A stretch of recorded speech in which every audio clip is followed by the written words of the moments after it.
Alright, what's going on everybody? Welcome back to another video here on the channel, and today we are going to be talking about a pretty major crisis that is happening and really starting to develop in China that, it's been kind of talked about before. I've seen reports and news articles and stuff that have talked about this potential issue before, but now what's actually happening is even more proof that this is really starting to unfold in China. And this isn't an issue that's exclusive to a country like China. There are also other nations around the world, mostly developed nations, that have been seeing birth rates fall over the last, few years or whatever. And it all kind of follows along with this, trend, I guess, is the best way to put it. This trend that happens with a lot of these countries and stuff. But from the way people are talking, from the way that this article from the New York Times is talking, this could actually have a drastic impact, not only on China and its economy, but also on the global population and the global economy later on down the road as well. This is actually pretty significant for a lot of different reasons. And it's honestly something that you might not even be thinking about right now, right? Because over the last few months, it seems like every month there's a new crisis unfolding in China. I remember back a couple months ago, it was the housing market, right? Everyone thought the housing market was going to collapse in the next week or whatever, right? It definitely took a pretty major hit, and it was definitely a big issue. Then of course there was the zero COVID policy protests and everything. Eventually the government ended up scrapping their zero COVID policy and started kind of gradually reopening the country. So that's a little bit more settled. Of course, there's still some issues that have arisen from it and whatnot. But now the numbers are in, and well, this just simply isn't looking good for China. And realistically, this isn't a good sign for the rest of the world too, as many of you will know. The global economy is pretty heavily hitched to China, right? It's a massive source of output with the labor force. So many products that we use and consume in our daily lives are made in China. It has the biggest population in the world. It's definitely a powerhouse. It's like the United States and China are the two big dogs, I guess, on the block, right? And of course, for China here in this situation, this isn't the best development, but even here in the United States, this should be a little bit of a worrisome sign for people who live here too. So, the world's most populous country has reached a pivotal moment. China's population has begun to shrink after a steady years-long decline in its birth rate that experts say is irreversible. The government said on Tuesday that 9.56 million people were born in China last year, while 10.41 million people died. It was the first time that deaths had outnumbered births in China since the Great Leap Forward, Mao Zedong's failed economic experiment that led to widespread famine and death in the 1960s. Chinese officials have tried for years to slow down the arrival of this moment, loosening a one-child policy and offering incentives to encourage families to have children. None of those policies worked. Now facing a population decline coupled with a long-running rise in life expectancy, the country is being thrust into a demographic crisis that will have consequences not just for China and its economy, but for the world. Indeed, data released on Tuesday showed that the Chinese economy last year had one of its worst performances since 1976, which is the year Mao died. Alright, so you might be sitting here thinking oh, well, why does this really matter? You know what I mean? Why is it a big deal if China's population is starting to reverse and, it's starting to shrink and everything, right? Well, like I said a little earlier in the video, China is such a massive outputting nation on the planet. Of course, it does have the biggest population, and that's not really why this is important per se. It really comes down to the economic output. And the issue is that since the population is actually starting to shrink now, what's happening is the birth rate is declining, which means the amount of new children being born in China every year is decreasing, which pretty much oftentimes it leads to your population aging. And what happens when your population ages and you're not replacing people who are dying off and getting older with new people that grow up, go through school, and then join the workforce when they're adults is you end up with way less workers in a couple decades than you have now to actually put out economic output. And because of that, China is in a pretty sticky situation right now, right? Because experts are saying, yeah, this is irreversible. It's not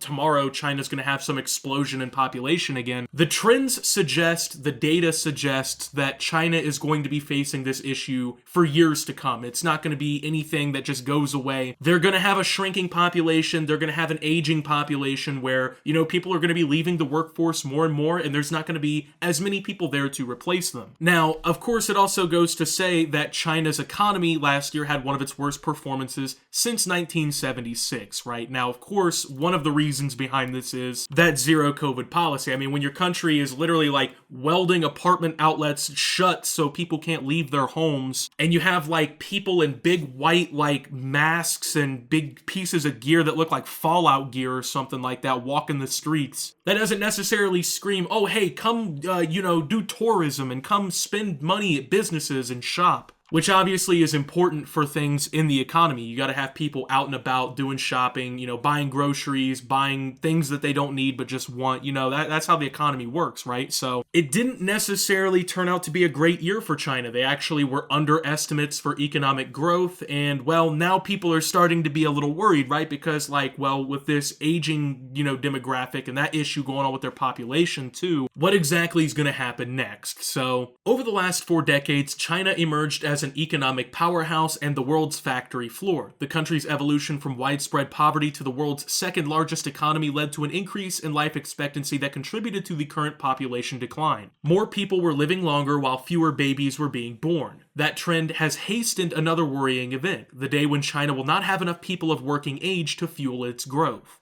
In the long run, we are going to see a China the world has never seen, said Wang Feng, a professor of sociology at the University of California at Irvine who specializes in China's demographics. Quote, "It will no longer be the young, vibrant, growing population. We will start to appreciate China in terms of its population as an old and shrinking population. Government handouts like cash for babies and tax cuts have failed to change the underlying fact that many young Chinese people simply do not want children. Quote, I can't bear the responsibility for giving birth to a life," said Luna Zhu, 28, who lives in Beijing with her husband. Both their parents would be willing to take care of grandchildren, and she works for a state-owned enterprise that offers a good maternity leave package. Still, Miss Zhu is not interested in motherhood. And the craziest thing about this, right, is I'm a young dude. I live in the United States, right? I'm in my 20s and everything. And just myself, I've noticed that this isn't even just a trend that's happening in China, right? It's not China's the only country on the planet where people have just gotten past the need for having children, right? Obviously, that's happening in a lot of places around the world at the same time. And here in the United States, I've noticed in my generation that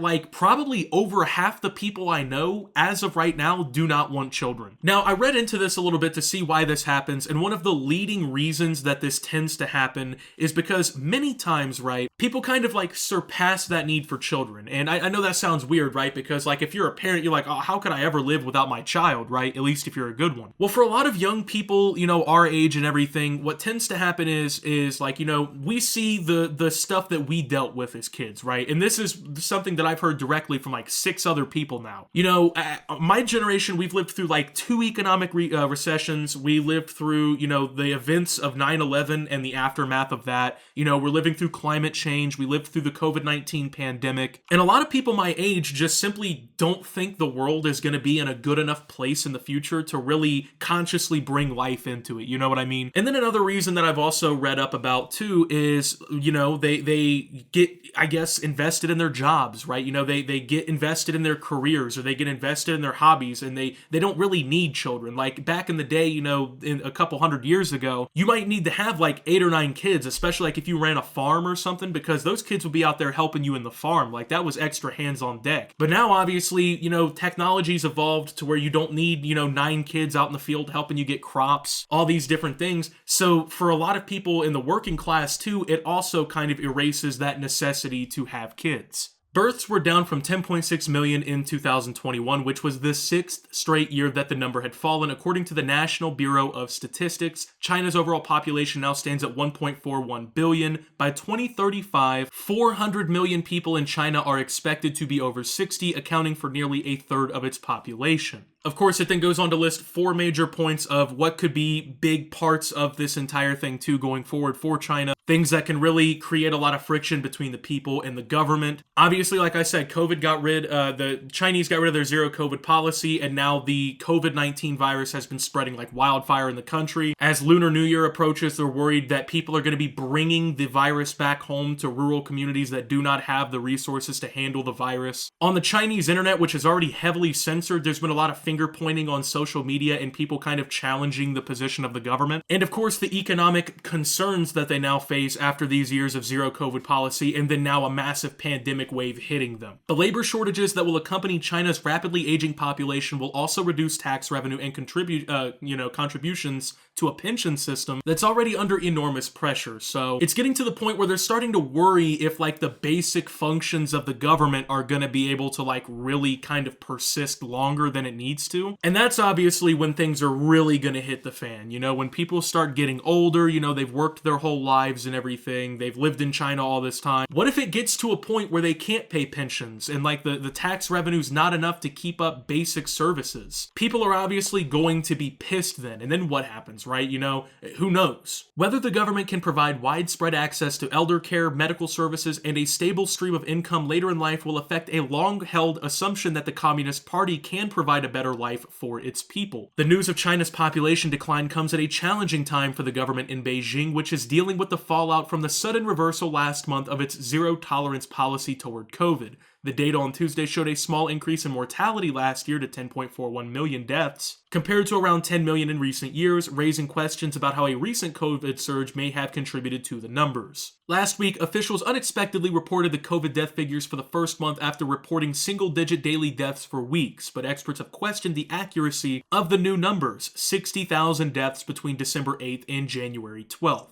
So it's just not looking like a good situation for China right now. You know, they're dealing with, it seems like multiple different situations at once, right? Economic turmoil, you know, there's still a lot of tension between the government and its people over everything that's been happening. Recently, people have been much more willing, it seems like, to stand up to the CCP in China. And then, of course, you know, the whole COVID situation going on and now an aging population. So at this point in time, man, things are not looking great in China. You know, they're dealing with a lot of different things all at once. And that's the kind of stuff that really causes countries to buckle and falter a little bit, right? So it's going to be interesting to see how the CCP and how China as a country tries to hold itself together through all this, right? But with that being said, thank you guys for watching. If you did enjoy, make sure to leave a like. Subscribe if you're brand new around here on the channel. Follow me over on Twitter and Twitch at @SubToOptimus. Make sure to check out Shoptimus down below. Thank you to my Watch Optimus subscribers. Your support helps the channel tremendously. And until my next video, guys, this is Optimus, well, talking about the situation in China and signing out.